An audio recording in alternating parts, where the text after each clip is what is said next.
name is Kaylee Rhodes, and I'm here to do a book review on the book Leaders Eat Last. This book was authored by Simon Sinek. Mr. Sinek is described as a motivational speaker, a visionary, and truly inspiring to many people that follow him. He studies patterns in the workplace and really patterns in history and reviews how they have impacted our leadership styles today. He got his bachelor's degree in cultural anthropology, and then he attended law school at the University of London. Mr. Sinek left law school and went into advertising.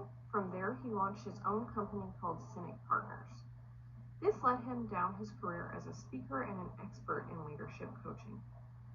He is also known for his TED Talk, Great Leaders Inspire Action. The purpose of the book is to talk about the price of leadership. He talks about putting your own self-interest aside and having a more team-centric approach. He reviews the historical impacts that have led us to leadership and where we are today, and he goes over companies that have been successful and maybe those that have not been so successful and the why behind it. He talks about the strength of the team, and it's really shown in how well a team can pull together in stressful times, and how this is impacted by the hormones, both the positive and negative hormones. But really, the power in the team is their ability to pull through, and that's what he focuses on in the book. The target audience for this book is going to be any leader, from a new leader to an older leader to future leaders. Anybody that's willing to listen with an open mind and think about trying some new ideas. I feel it could be beneficial from leaders at any level also, from the corporate level to the more basic level of leadership. I feel there are many book strengths. It's motivational and inspiring for one. I also feel like a strength is that he uses real life examples. He talks about companies and their successes and failures and compares the two. He also reviews the history behind decisions being made and the history and how it's impacted our leadership styles and where we are today. His overall goal, right, is to develop leaders and not just train managers, which I feel like he does very well in this book, and that is a definite strength. As far as shortcomings of the book, it has been updated in 2017. I feel like it would be great if he could do another update since the pandemic, maybe sometime in the future.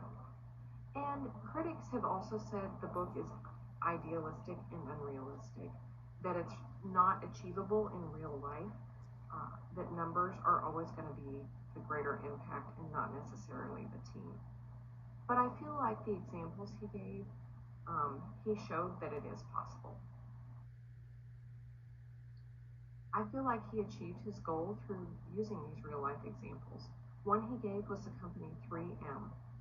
This is a company described as one where employees are free to try things. They're free to come with their ideas. And if they fail, it's okay.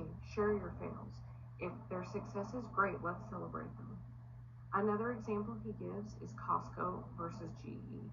He talks about how Costco gives their employees a more livable wage and treats them like family, and they grow people from within, and they've experienced steady profit margins, versus a company like GE where they were more self-centric approach to things, and they were very driven by the bottom line of money. Costco has been able to have higher employee satisfaction, less turnover. GE, high turnover, and their profit margins have kind of been more like a roller coaster.